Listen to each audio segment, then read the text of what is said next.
Have we met before? I don't think so, sir. Why? When we first talked, you said you were glad to meet me since I was reported dead. Funny story, sir. Your sister came here a few nights ago. You were missing, and she was looking for your body. She must be very relieved now. Do you work here alone? Yes, very easy work, sir. All I have to do is watch a few bodies. The situation was very different when the main morgue was still open.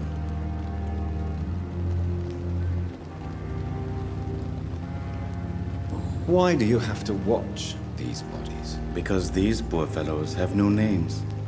We keep them in case someone comes looking for the missing. Sadly, very rarely happens. Why close the hospital's main morgue? It was for sanitary reasons after the beginning of the epidemic. Cadavers had to be moved to the nearest mass grave. Are you afraid or uneasy being surrounded by so many corpses? Why should I? These bodies are empty vessels. Flesh left to decay. Poof! No soul anymore. All gone.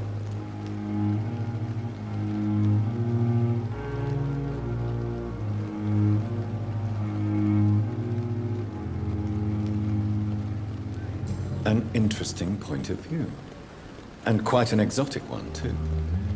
Most people fear, or at least have a respect, for dead flesh. Sir, as a medic during the war, I learned to face my death and the death of others. It's the pain we have to tame, not death itself.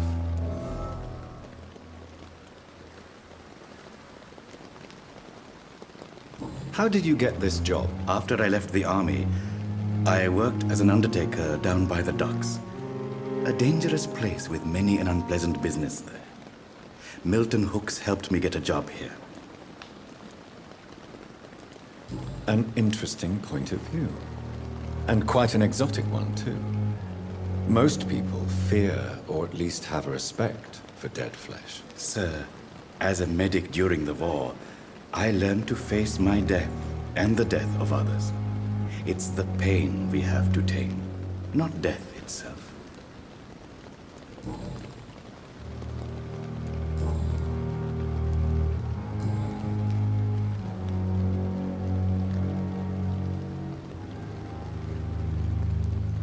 Since you're not afraid of dying, do you believe in life after death, Rakesh? No.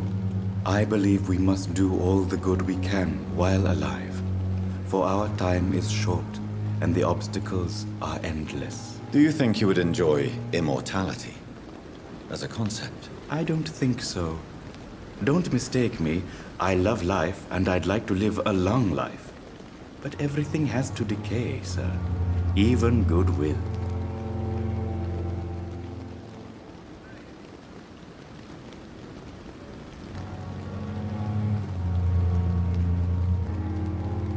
Do you really believe goodwill cannot last? As I said, sir, everything decays. If I was to never die, goodness, I would be bored or worse. And I like to be helpful, sir.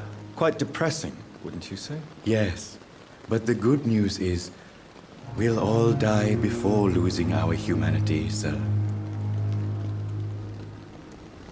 So you're ready to die? No, I am not. I don't fear death, for I won't see it.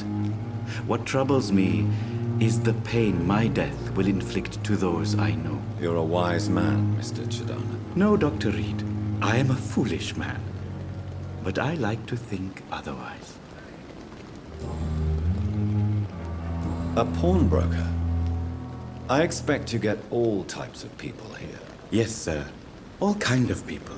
For I sell all kind of goods.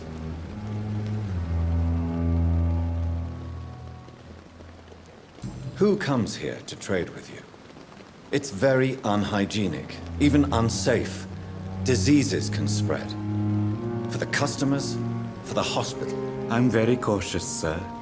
I've been a doctor, remember? And all my clients are good people. In fact, I think I only know good people. What kind of goods? With the quarantine, It's not always easy to buy things. So I trade, I exchange. Some people sell, some others buy. I like to help.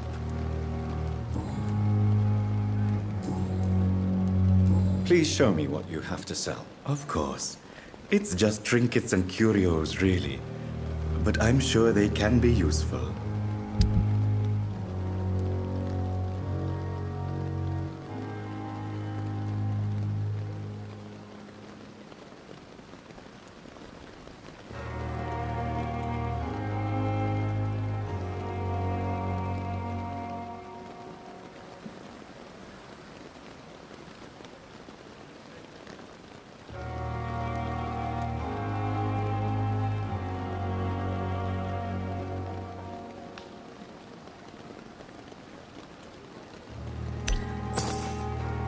It never ceases to amaze me how you, the dead, seem peaceful and lost at the same time.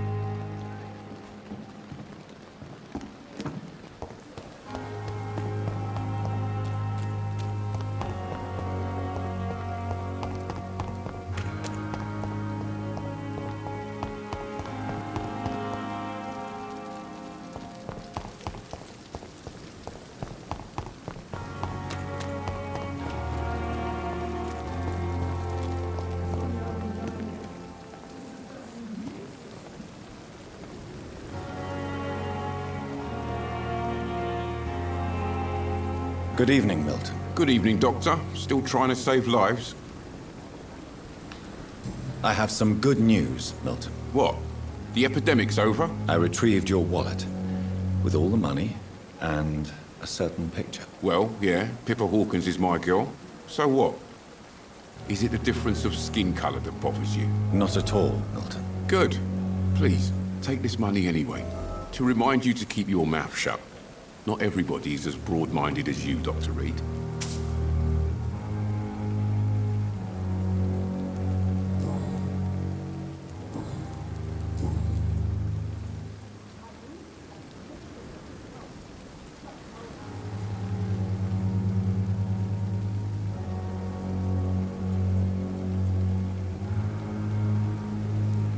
What's going on between you and Nurse Hawkins? Pippa's tired. Tired of all this shit. Tired of all those corpses piling up. She's as depressed as I am.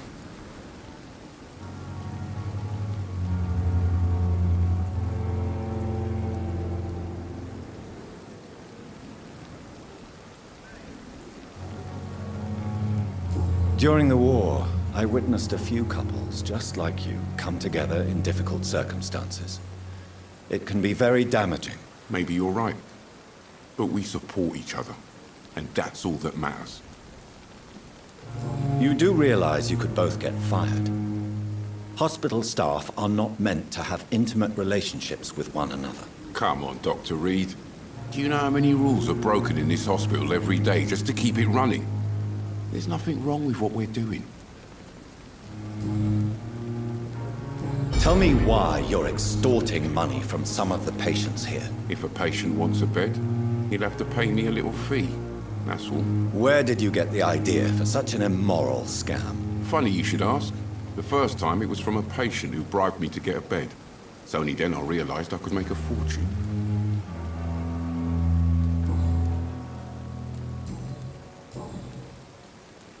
Goodbye, Milton.